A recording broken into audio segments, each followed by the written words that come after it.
ঢাকা 18 সনের জনসংখ্যার তুলনায় কবরস্থানের পরিমাণ অপূর্তুল। ঢাকা 18 উত্তরখান, দক্ষিণখান, তুরাগ এবং খিলক্ষেত একটি জনবহুল এলাকা। ভূমি মন্ত্রণালয়ের মন্ত্রীর কাছে জানতে চাই, এই খাস জমি চিহ্নিত করে কবরস্থান বা ঈদগাহ হিসাবে বরাদ্দ দেওয়ার কোনো উদ্যোগ নেওয়া হয়েছে কিনা। সম্পূরক প্রশ্ন করতে পারেন। মাননীয় স্পিকার, আপনাকে ধন্যবাদ। মাননীয় স্পিকার, ঢাকা 18 উত্তরখান, দক্ষিণখান, তুরাগ এবং খিলক্ষেত একটি জনবহুল এলাকা।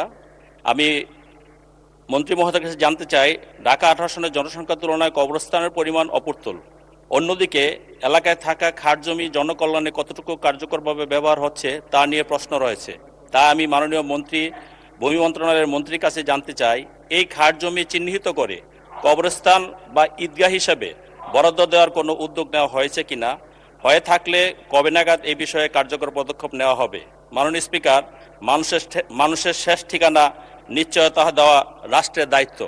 আমি সেই জন্য এই কবরস্থানের জন্য এবং ঈদগাহের জন্য সেখানে এই খাস জমি বরাদ্দ দেওয়ার জন্য অনুরোধ করছি। মাননীয় স্পিকার, আপনাকে ধন্যবাদ।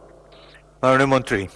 মাননীয় স্পিকার, মাননীয় সংসদ সদস্যকে আমি অনুরোধ করব যে মন্ত্রণালয়ে একটি পত্র দেওয়ার জন্য।